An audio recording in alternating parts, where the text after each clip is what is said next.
तो San Francisco से निकल के हम एलए पहुंचे, लेकिन हमारी यहाँ वाइल्ड फायर से ज़्यादा दूसरी चीज़ों से फटी पड़ी थी।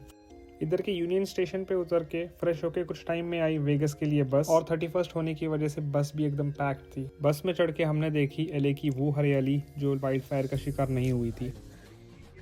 और पहुंचने से पहले ही वेगस की वाइब्स आ रही थी, क्योंकि बूढ़ों से लेके बच्चे सब अपना पैसा डबल करने के चक्कर में थे। एलए से वेगस के बीच ड्राइवर ने एक जगह पे रुकाया, लेकिन यहाँ की महंगी चीज़ें देख के हम वापस बस में चढ़ गए।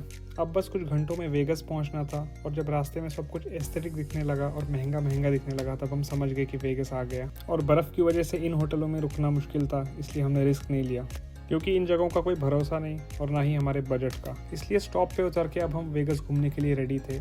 दिन दहाड़े इतनी ठंड पड़ी थी कि हमें जैकेट के साथ ही घूमना पड़ रहा था।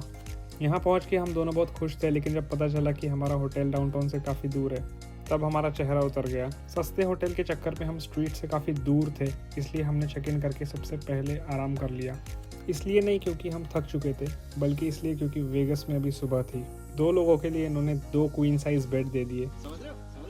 हम ज़्यादा ही कंफर्टेबल हो गए और काफ़ी टाइम्स हो गया। रात में उठ के रेडी होके हम गए डाउनटाउन की सैर करने, लेकिन 31st की एक रात पहले इतना सन्नाटा देखकर हम डिसअपॉइंटेड थे। रास्ते में बहुत कुछ वियर्ड दिख रहा था, लेकिन सब कुछ इग्नोर करके हम माहौल बनाने बैठे। एक रैंडम रेस्टोरेंट में घुस के अपनी परफॉर्मेंस देके वहाँ से बचे हुए ऑडियंस भी निकाल दिए, और फिर उन्होंने हमें भगा दिया।